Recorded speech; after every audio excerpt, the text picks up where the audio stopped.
Okay, welcome back to class, everyone. Last week we talked about pretty much Roman architecture roughly in the 1st century AD. We're going to be looking at Romanesque, medieval, Byzantine, and Gothic architecture. Pretty much what we're going to be looking at is, in all these examples, how do you possibly span a large opening, a large space with domes, with pitched roofs, Gothic cathedrals? These are just some topics we're going to be discussing in the lecture for the next hour. The main thing to remember, there's really two major historical events that happened after the 300 or 400 AD. Is that, of course, the fall of the Roman Empire was a huge catastrophe in the world of architecture, philosophy, theory, and everything. And also, in terms of architecture, what we really lost is the formula and the construction techniques for concrete. Now, remember is that in the main difference between Greek and Roman architecture is because Roman architecture uses arches because of the aqueducts, and then it uses concrete. So we're losing the power of building with concrete in, of course, arch construction, which yields several different problems, but several different interesting sort of creations in this. Okay, so we're going to be looking at roughly medieval architecture, Romanesque, really during the age of the Crusades, roughly the early Middle Ages, middle to late ages, 1095 to 1270. And then, of course, what does stained glass mean? The Goths, and of course, the Visigoths. So we're looking at architecture after the fall of the ancient Roman Empire. We earlier saw Egypt and Roman as architecture as the most incredible, society for building, construction, and theories in construction. But ultimately, what happened was the Visigoths and the barbarians kept sacking the city of Rome, and ultimately the Visigoths, a German tribe, actually destroyed the city of Rome by destroying their aqueducts, roughly in 400 AD, which of course marked the beginning of the Middle or the Dark Ages. So we're going to be looking at today is classical Rome after the fall of the Roman Empire, then Byzantium, Romanesque, Gothic, and then next we were talking about the Renaissance. So the key architectural thing to remember here is the construction method of formula for concrete was lost. This was a huge setback and a large kind of spatial dynamic, which resulted as the fact that we still, we were not able to build with concrete. So again, I said the barbarians constantly kept attempting to sack and destroy the city of Rome. Ultimately, the fall of the Roman Empire was Rome in 400 AD. We're going to talk about the architecture of Greece and Rome quickly. Then, of course, the structural and Rome were the decorative orders. So let's take a look at, we've looked at this before, but Greek architecture, classical orders in Greek societies, Greek culture, of course, were structural. Then in the Roman civilization, roughly 1st century AD, the classical orders were decorative because, we really don't need to reinstate the 3 orders, Doric, Ionic, Corinthian, as a way of structurally holding the buildings up. So for the most part, the Roman classical orders were decorative. Of course, this is the example of the Colosseum on the right, and then the one on the left is, of course, the Parthenon in Greece. But of course, the relationship is structural versus decorative. Let's take a look at Romanesque architecture. What is why is it called Romanesque architecture? What we're looking at is a very severely stripped down structural capacity in building. We don't need to show the classical orders on the facades. Why are they doing this? Why don't they have Doric and Corinthian on it? For the most part, Romanesque means anything with a suffix esque mean it's the style of something. So it's the style of Roman architecture. But in this case, this is roughly 600 AD, 300 years after the fall of the ancient Roman Empire. We don't need to physically, literally build the classical orders because at this point, we're not worried about decorating the facade. This is simply the architectural space and structure in its very primitive form. And again, the Dark Ages was a period of, well, what I'm calling the Dark Ages was way before the Enlightenment period, definitely before the Renaissance. But in terms of architecture, they're not definitely building the classical orders to decorate the facades. So ultimately, we're going to talk about the different spaces of the spans of domes, how to span a large opening with a dome or a pyramid, a pitched roof, of course, a Gothic cathedral. There's many different types. Of course, this will be saved as a PDF. You can go back and reference these. We looked at Domus Aurea earlier as a sort of what's called a faceted dome that transitions into a round dome. So what we're looking at is different types of span conditions based on if you have a square nave or round nave, so on and so forth. There's some very early sort of primitive architectural spatial technologies. Now remember, later we're going to talk about the difference between Roman architecture and Gothic architecture. This will be later, but for the most part, we look at Roman architecture or classical or Renaissance. We're going back to the semicircular, of course, the pure half of the circle. Then we get to Gothic architecture. It is a pointed arch, which means the forces in the structure are very different than a classical Roman or Renaissance church or nave. So we're seeing a very different structural dynamic. Now, this is due to the fact that, we're not building with concrete. We're still, after the fall of the Roman Empire, the formula for concrete was lost. So we're still going back to how to build a dome or a large opening with strictly stone or masonry only. This is a cross section of the Pantheon. We're showing some forces on the dome. And the reason why the walls are so thick, because of course, the walls are thick because they have to accept the tremendous weight of the dome. And this is a kind of a problem and a design strategy for all the domes throughout the entire Western world.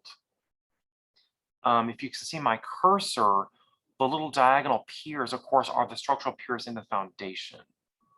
It's really good to look at structural drawings because, of course, they show how the building ultimately meets the ground. So, I used to do these lectures as a chronological venture, but of course the time frames, the dates keep overlapping each other. But during the time of the pillage of Rome, and of course the ultimate fall of the Roman Empire, what was going on in Rome, of course, was roughly Constantine I the Great in 330 AD, is that during this time, the ancient city of Byzantium was renamed to New Rome. In other words, Constantine moved the capital of the Roman Empire into the Eastern world, over by what's now Turkey and, of course, Istanbul. He was always witnessing the fact that the barbarians were constantly attacking the city of Rome, which led to its ultimate demise. So Constantine, the Roman emperor, decided to move the entire capital from ancient Rome then into what's called, Istanbul now. Not a mediocre feat at all. This is a huge person that managed to move the entire capital from what used to be the very well-known ancient Roman Empire into what's called Istanbul now. So Constantine the Great moves the entire capital from Rome to what's called Constantinople now. Of course, it's called Istanbul. But what we're seeing is this is Constantinople roughly around 330 AD. What's interesting is that hardly any of this even remains tangible. There's a couple of fragments, but the only thing that's sort of remaining you can see in this image is, of course, the starting of what's called the Hagia Sophia, the temple that was built as the imperial cathedral, about 200 years after Constantinople established this as the imperial city. But we still see the ancient Roman language of architecture and vocabulary. But this is just remarkable work and also what's really interesting is that we really can't see the city only in fragments, but just some reconstruction drawings. I'm just going to show you these are some wonderful reconstruction. Some of these are watercolors, some of these are digital animations. But we're looking at is a totally different vocabulary of architecture. And by vocabulary, I mean, we're not using Doric, Ionian, Corinthian for the orders. This is really architecture for the Christian world. And so, if you think about it, if we go back to some of the slides earlier, is that this is ancient Greece and Rome during the polytheistic societies, meaning they worship more than one god. So, of course, the architects, the people were not really comfortable with building in, of course, a pagan temple front. We're using the Christian architectural language, which means there's a very kind of interesting Byzantine language. We're not seeing Corinthian capitals. That's by the ancient Greece, because of course the people that sacked the ancient city of Rome were not about to bring in the language of pagan temples into a Christian sort of setting. So you have a totally different, unique language of how to articulate the column from the entire entablature, as well as many others. Now, these are some reconstruction drawings. It's interesting, that some of the architecture from Constantinople still references ancient Rome, but not in the literal sense that we're still using Doric, Ionic, and Corinthian, of course, composite and Tuscan. It's a very unique sort of language. And of course, the Hagia Sophia became a temple during the Ottoman Empire, so it's a very different language of architecture. These are just some different buildings and structures. Again, we're looking at is large spaces that are spanning with bricks and masonry, definitely not concrete.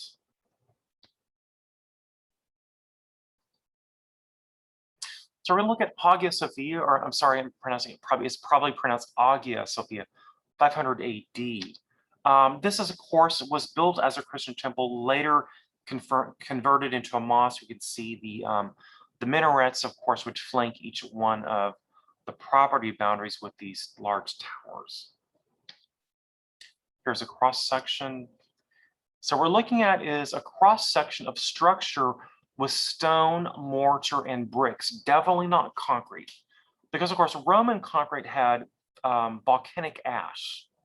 So probably this section of the world did not have volcanic ash they could draw from. So they weren't able to build a structural concrete dome without using volcanic ash. So of course, we have to remember that we did have concrete as a certain amount of mortar, but it was definitely not used as a structure. So what we're looking at is, if you see the large cylindrical sphere in the center, of course, what's happening is we're looking at a plan of square proportions, then transferring into a round dome, which of course yields itself to what's called pendentives. So the dome sits on a square floor plan with these large transitional pieces called pendentives. This, of course, was a huge sort of structural dynamic, because we're not building with concrete, but for the most part, we still have incredible spatial dynamics even without using concrete. But look how thin and shallow the dome is. What we're looking at is an early precursor to Gothic architecture. By Gothic architecture, we're looking at buttresses. Look at the small buttresses between each one of the windows, these large piers, which of course carry the weight of the dome down to the ground. Of course, these enormous masonry piers are the structure of transferring the load from the dome down to the ground. These actually were added later because the weight of the dome was so heavy that it started to make the exterior walls buckle. So they had to go back and add reinforcement. Here is a worm's eye view of the axonometric. We can see the dome is resting on these tremendous, what I'm calling these transfer arches, which transfer the weight of the dome down back to the foundations. Okay, so this is what we're looking at. These are called pendentives, the transition from the square plan, then of course into the dome. But this is a plan looking up at the ceiling. These are extraordinary images. It's interesting that the windows create what's called kind of a temporary buffer between, so actually the dome can actually move different based on different settlings of the earth, the strata. So in other words, the dome has these little spacers in it between the ribs. Of course, the ribs are structural. The glass acts as a temporary sort of separator between the ribs. And also what we're looking at is not paintings on fresco. These are mosaics inlaid into the ceiling with gold. These are not painted on, these are mosaics. These are just extraordinary images. The spatial dynamics in this church is absolutely phenomenal. But look what you can do with a sort of kind of rugged, primitive dome type. But the light coming in is just outside of this world.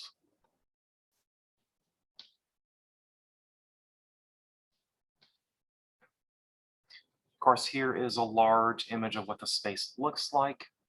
We see this structure. Now the glass, the windows are really not there just for light, but they do add kind of a transition buffer. And so the dome and the building can actually move together because architecture is not completely stagnant, it does move. Of course, here is the addition of the minarets when it became a mosque. And of course, we see the tremendous buttresses. And I remember the buttresses, when we look at Gothic architecture, of course, are structural in this case. They're simply not decorative at all.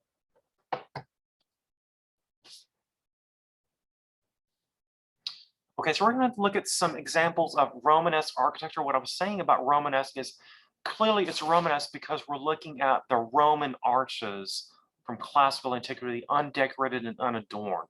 This is simply the bare bones of a building without any decoration on it. We can still see the structure of the masonry. The plan is a very intriguing octagonal plan with these several, what I'm calling these exedra. The curved apses, of course, around the central nave. Now, again, this is not a dome built with concrete. This is masonry and stone.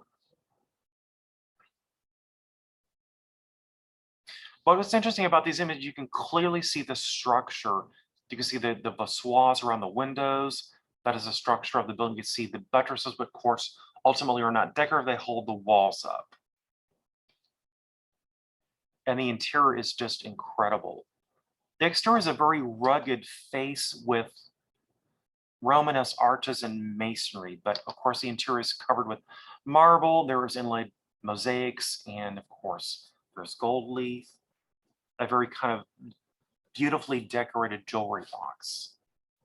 But we're still seeing the ancient language of architecture in Rome.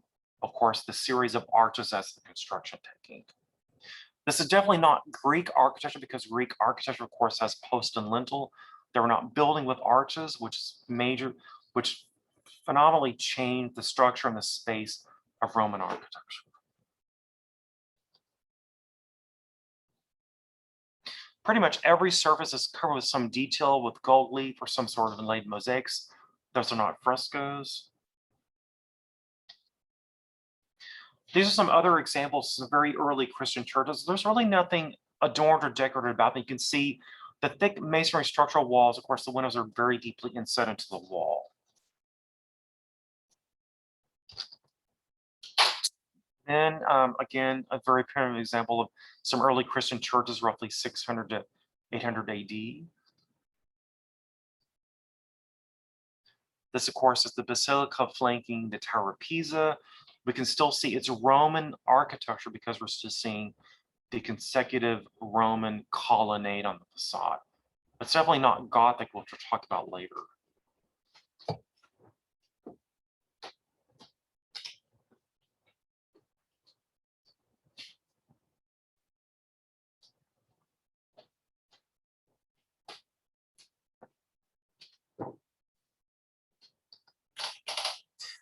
Okay, so again, these are emphatically primitive Romanesque buildings. Look how pure and simple the architecture is. There's no decoration. There's nothing artificial about these. Some of these are Norman Italian architecture. Some of these are French Italian architecture.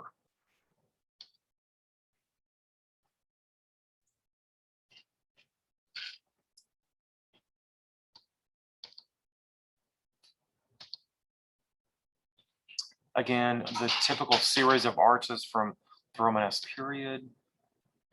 But if we look at the bell towers, it's interesting what the architects, or actually the builders, do with towers. I'm just going to kind of flip through these. Ultimately, what happens is the tower gets more openings and lighter structurally at the very top because, of course, the weight of the building is, of course, at the bottom, but gradually gets wider. There's more openings to lighten the weight of the tower, which you see here. And of course, we see in this one, the bell towers. Then, of course, we see this in Rome, is that the top of the tower gets lighter because there's more openings to reduce the weight of the building. Of course, we see that in Louis Kahn's work, is that the top of the building is lighter, there's more larger openings.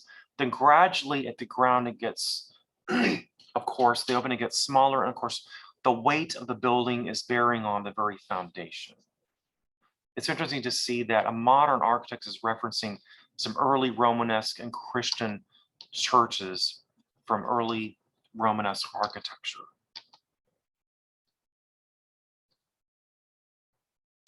Okay, so now we're going to be looking at Gothic architecture. I like to show these pictures, because ultimately this is the Pantheon in first century AD.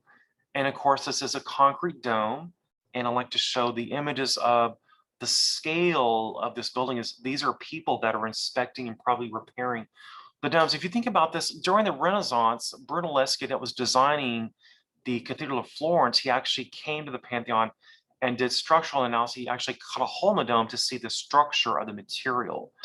So I think these are, of course, photographs in the 1900s, going back and looking at how they repair the ancient sort of domes. But I'd like to see the structure and the scale of these domes. Just, of course, the scale of the people. These are just phenomenal photographs.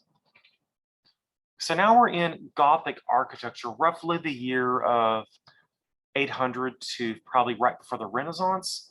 A totally different kind of structural dynamic and spatial constructs altogether. So ultimately, the goal in Gothic cathedral is to create the sanctuary, the nave, as tall and close to heaven as possible. And they managed to do this with a lot of trials and error. A lot of the cathedrals collapsed. And these are just enormous, phenomenal spatial constructs. We have a totally different set of terms, a totally different set of technology, a set of building. Of course, we're still not using concrete whatsoever. We're still using cut stone, limestone, and masonry. Of course, the roof is made of course, wooden timbers. Let's look at this now. The flying buttresses are not decorative. They do hold the walls up.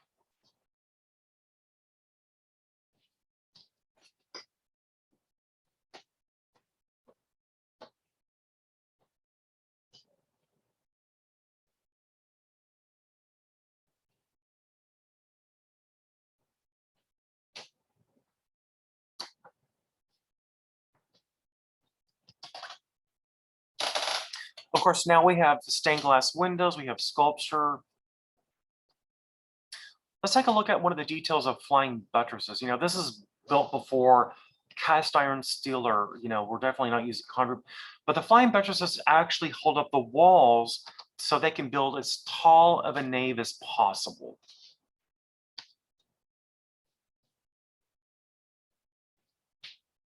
So let's take a look at the two cross sections. One on the left is the Pantheon in Rome. The thick masonry walls, of course, we're not seeing buttresses whatsoever because, of course, the concrete dome doesn't lend itself to building. We don't really need buttresses because the structural integrity is buried inside the wall thickness. But now on the right with Gothic architecture, the flying buttresses make the sanctuary as tall as possible so that way the walls do not collapse. We're going to be seeing next is what's called the birthplace of Gothic architecture. It's called Saint-Denis, a suburb outside of Paris. And this is what all the historians consider the birthplace of Gothic architecture. Now, Saint-Denis from the outside is really not as exciting as some of the later cathedrals we're going to be seeing in Gothic architecture. But of course, it does have the early formations of what true Gothic architecture is. The pointed arch, the flying buttresses, the large stained glass windows.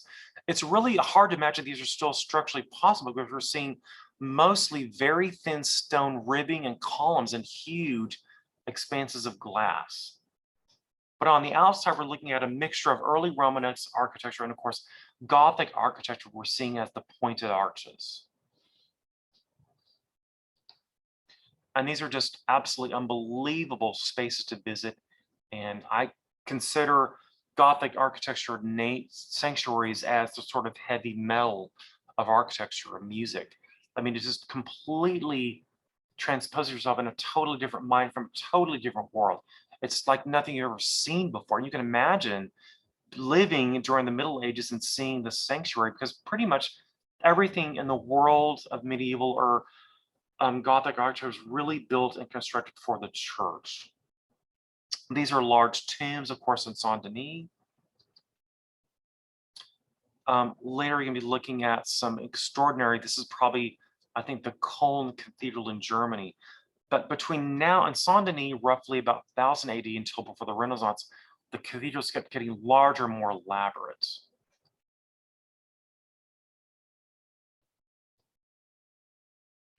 Okay, so in Gothic architecture cathedrals, we see artwork, sculpture, and stained glass.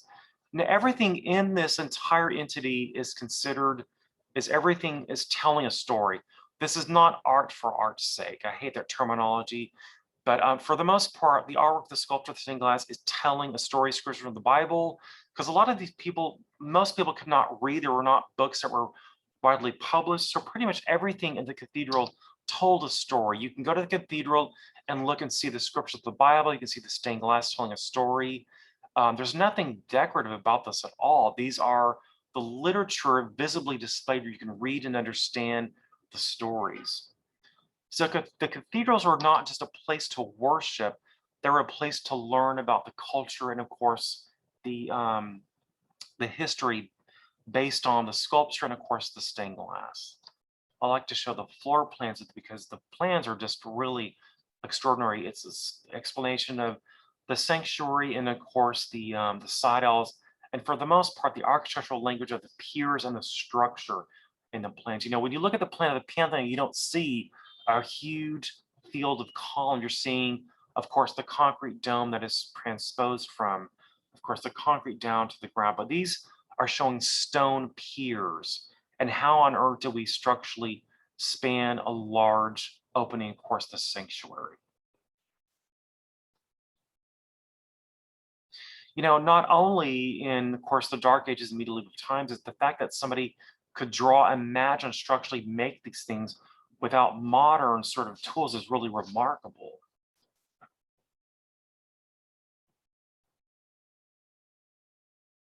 So the diagonals in plan are showing the cross and the groin vaults above that to structurally span the openings between the columns. This is what's called Saint-Denis, the church in Paris, France.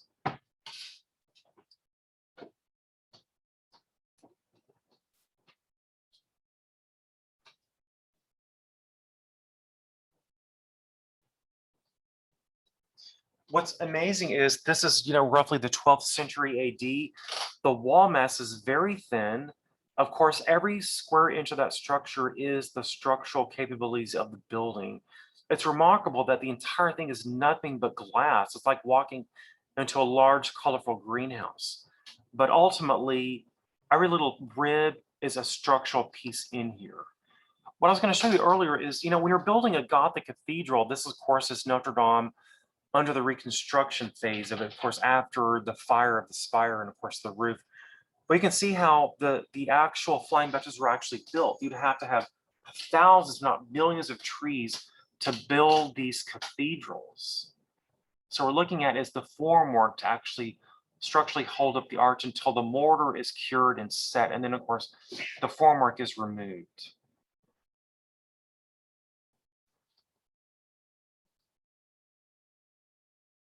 Here's some other Romanesque examples.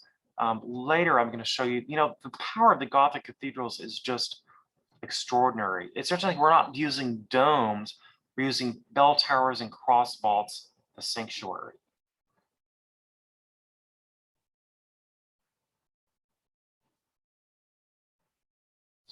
So we're kind of going back to Romanesque architecture. There's places in the world where this is Saint-Michel outside of France, but it's a case where the architecture is the entire site.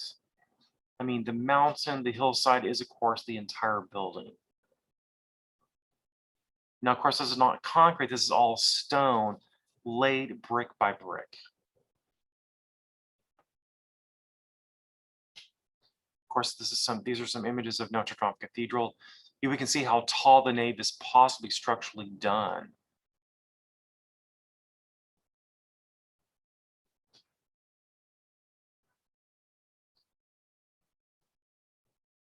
Now, some of these spires are, a lot of people think these spires are decorative. They're actually the counterweights for the flying buttresses. Now, every little square inch of that is the structural capacity of the Gothic cathedral. So the finials at the top of it look like a very bizarre landscape, but of course, they are the structure of the cathedral. They actually act as weights for the flying buttresses. So of course, the buttresses do not collapse and fall apart. And this is just extraordinary facade details. It's interesting that pretty much every square inch of the cathedral is decorated with some sort of element. There's really nothing decorative. Of course, the decoration is, of course, the structure.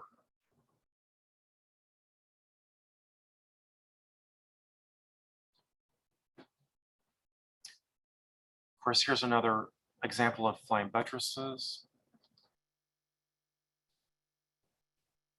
You know, for this to be carved out by hand is absolutely unbelievable. These are just some vignettes looking through some of the flying buttresses.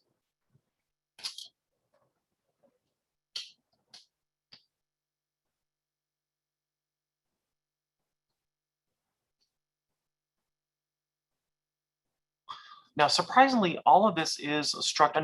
Not every square inch of that is structural on these because there's a lot of decorative details. But by this time, they're able to build with the structural capacity of stone, have decoration, have it structural. But the finials that you see marching along here, of course, are the counterweights of the flying buttresses. And these are some wonderful engravings, probably drawn by I think an Italian engraver, but we can see that, of course, the structure of the Gothic cathedrals is definitely kind of a thin sort of light frame in stone. Of course, it is Gothic because we're seeing pointed arches and, of course, the flying buttresses. Now, the pointed arches lend itself for very tall sanctuaries. If this were a Roman arch as a semicircular arch, we would not be able to build as tall with semicircular Roman arches.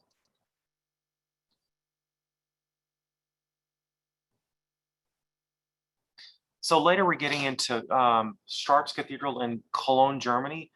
These are just monuments of massive scale of architecture. So of course we're seeing the classic rose window, the cylindrical at the crossing of the side aisles, and of course the flying buttresses. These are some of the interiors. You know, the detail of one doorway. Of course, the sculptures are not decorative, they are telling the stories. These are all biblical representation of people from the Bible.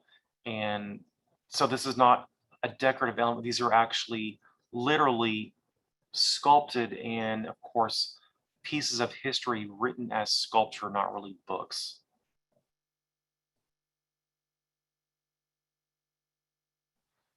You know, later, roughly in the early 12 to 1300s, this is the monumental Chartres Cathedral, I'm sorry, Cologne Cathedral in Germany. But look at the size of those piers. This is a gigantic building. Here's part of the facade with, of course, the tracery.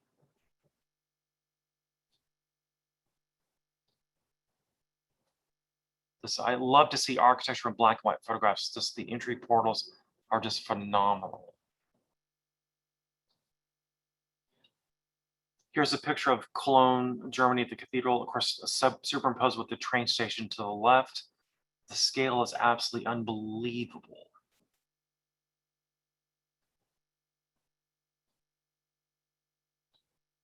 Now, this is in Milan, Italy, the cathedral there. What we're looking at is, of course, what's called desubstantiation architecture. What does that mean?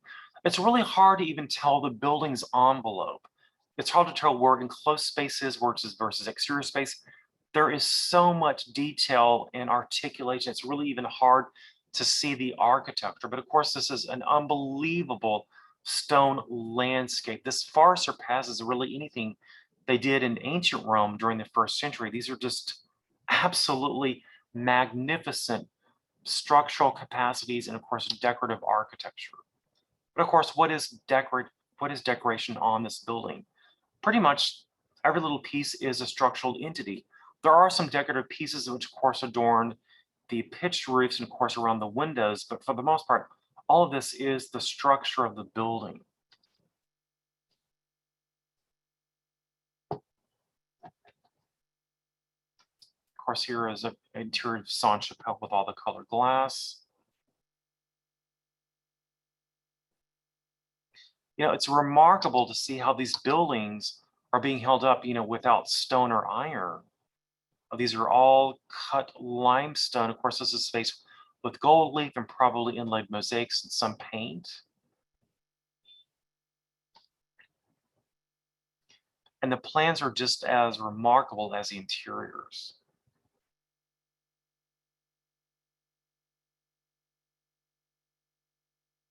Again, the diagonals and plan are showing the groin vaults above in the ceiling.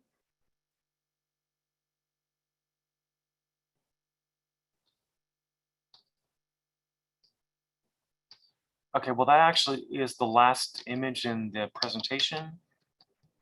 Do you guys have any questions, or I'm happy to go back through some slides.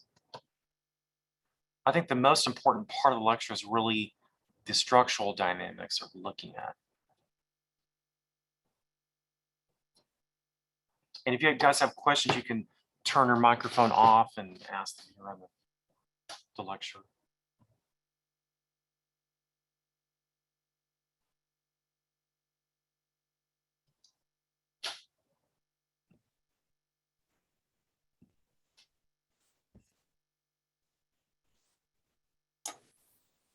Jerry, I had a question. Yes. Is there really a reservoir underneath the Pantheon?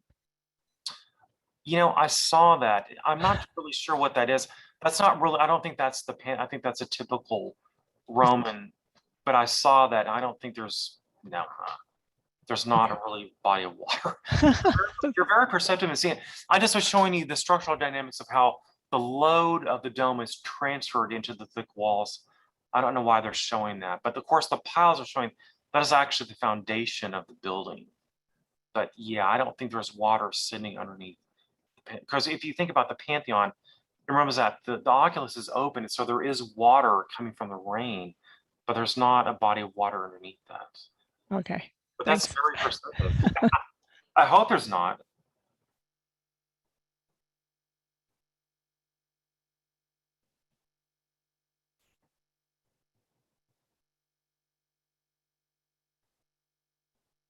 You know, what's kind of really kind of baffling is the fact that, you know, the formula for concrete was lost. And so we're back to building primitive structures with stone and masonry. I just find that it wasn't even until the 1800s that they were able to figure out the structural formula, the proper ratio of cement, water, aggregate to actually structurally construct a dome or span. Because look at all the work that they went through building from a Roman arch, built a concrete into, of course, a Gothic arch with stone and masonry. Well, what did they use for mortar?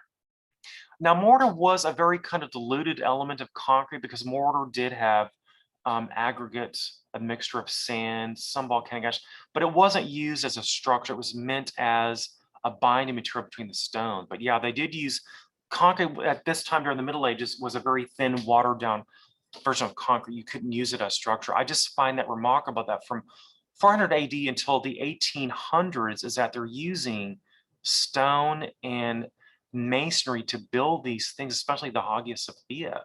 But look how thin that little shell is without concrete. It's really remarkable to think they could do that. But they did have concrete. It was used as a mortar. It wasn't used as a structural material. And I don't know why.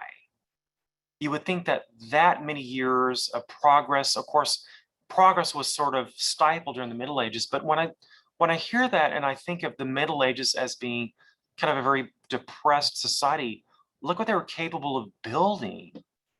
I mean, the Dark Ages, look at these unbelievably exciting cathedrals, and the structural dynamic is far beyond something that the ancient Romans did. You know, we're still looking at architecture roughly right before the 1400s, before the Renaissance. These are especially the Cologne Cathedral. These are, that thing is probably 200 feet in the air. That's huge.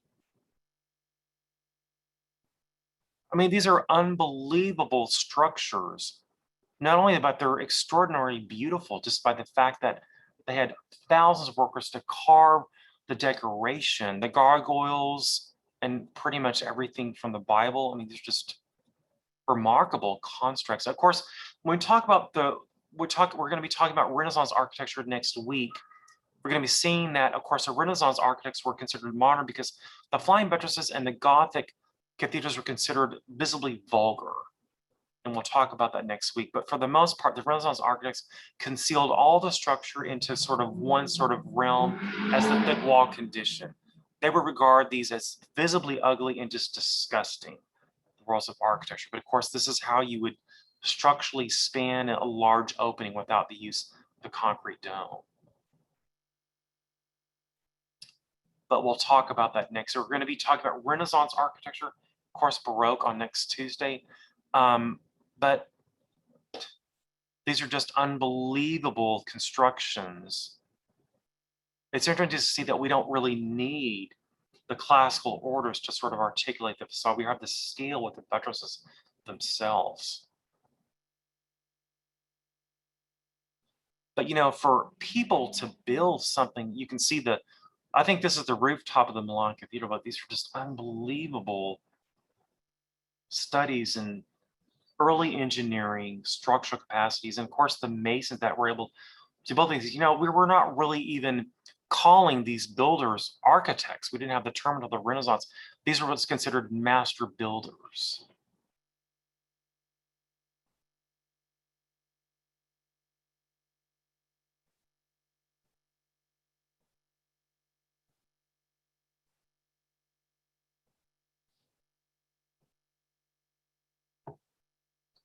Hey Jay, quick question. Yes.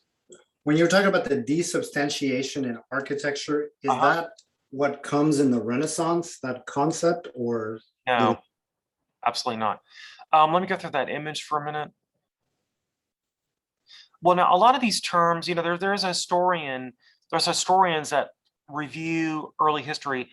They establish these terms. That's not a term that I made up. This is actually descriptive. I think this might have been from Sir Bannister Fletcher's book on architecture. When you look at Gothic cathedrals, is that it's hard to even tell. It's really amazing to think that what I'm calling desubstantiation, and it's really hard to even see the enclosure of the space because there is so much to look at. There's so many finials, there's so many details.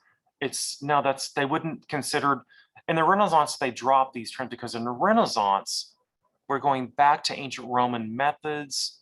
We're still not using concrete, but if you look at the section of the Pantheon, let me go back to this one for a minute, if I can find that.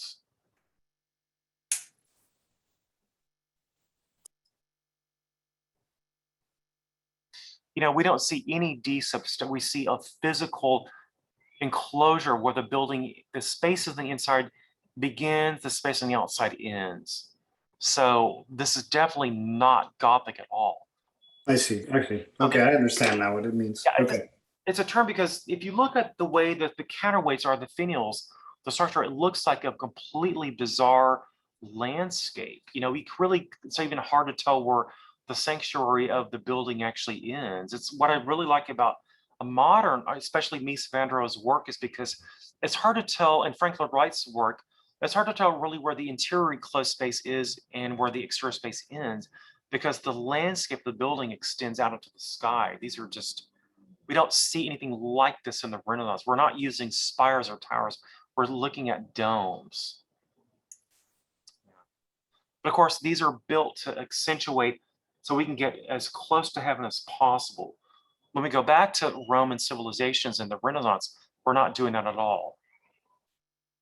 But Yeah, that makes sense. yeah, Okay. I mean, look at the structural and spatial capacity of these churches. These are unbelievable. I'm not even sure how these things were built. Yeah, it's incredible. You know, especially the plan. I love to look at the plan of Gothic churches because there is nothing but a field of columns. When we look at Brunelleschi's early cathedrals, or I'm sorry, not cathedrals, his early churches like San Spirito, we see an incredible field of columns. Of course, the sanctuary is a large opening. You know, when we look at the cross section of Notre Dame, we're looking at roughly, what is that, 100 feet tall? You know, they didn't have a lot of paper to draw on. So a lot of the stuff was done, for the most part, trial and error. A lot of these sanctuaries collapsed under its own weight, and a lot of these cathedrals burned. And a lot of my students say, well, how does a stone cathedral catch on fire? Well, the wood timbers and of course the scaffolding in the cathedrals probably caught on fire. What happens is when stone catches on fire, it pulverizes it because then eventually it becomes an element in concrete. So they were able to burn limestone to make way for the ash, of course, which becomes a very structural entity in modern concrete. So they were able to burn They're not able to use volcanic ash in modern concrete. In the 1800s, they were able to burn limestone, use the pulverized ash as the element, the binding element in concrete. I just find that really amazing. Who would have thought to let's take a non-combustible material, burn it, and use it as an element of concrete? You know, these were just very adventurous people. And I mean, I still don't understand why and how. Of course, I'm sure the formula for concrete is probably published in the Library of Alexandria, which was burned, but I'm sure that was probably there and they lost the formula. They were building with stone and concrete. I just think that's a really strange, that one element that yielded the construction of thousands of years of stone and masonry, when they could have had somebody to figure out the proper ratio of cement, aggregate, and water to build a structural concrete dome. But now it's been reduced to as mortar. So when you look at this element, where you look at this image, we're looking at concrete as a mortar, not a structural building material. I just find that really amazing. Of course, these are still standing.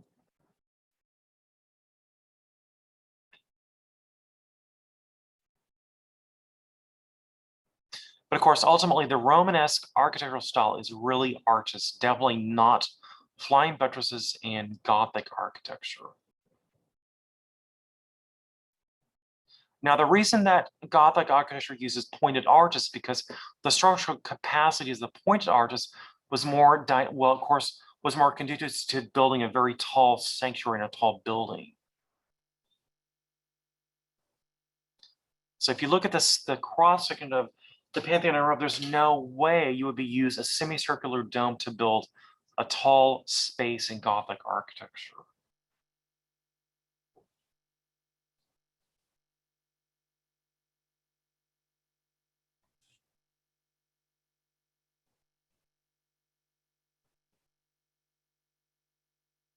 You know, and this is a very watered down explanation of, you know, the fall of ancient Roman Empire to Gothic.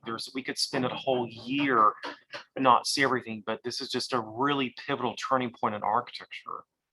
You know, because we saw that from Greek architecture to Roman, they created concrete, which dramatically changed the space and the structure. Then, of course, when the fall of Roman ancient empire, we came back to sort of the early sort of primitive building types.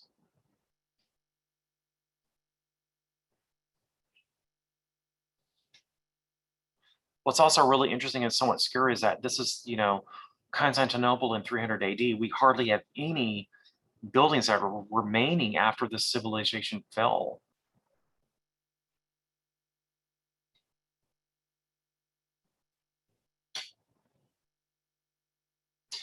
Well, any other questions or comments?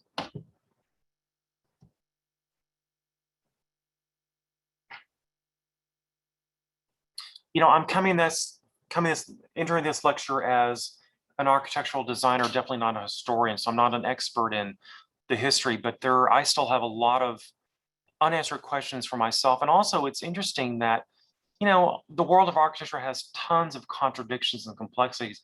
That's what makes it interesting.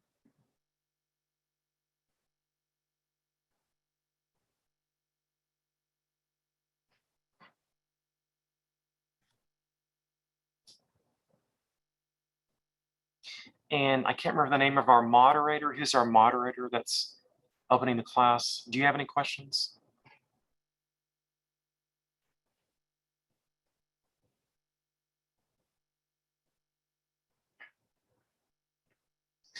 Okay, well, I will scan these in and save them as a PDF. You'll have access to these.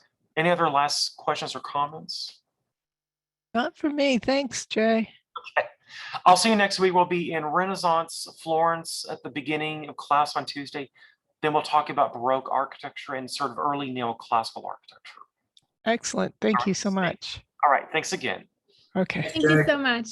You're welcome. Have a great afternoon. Thanks.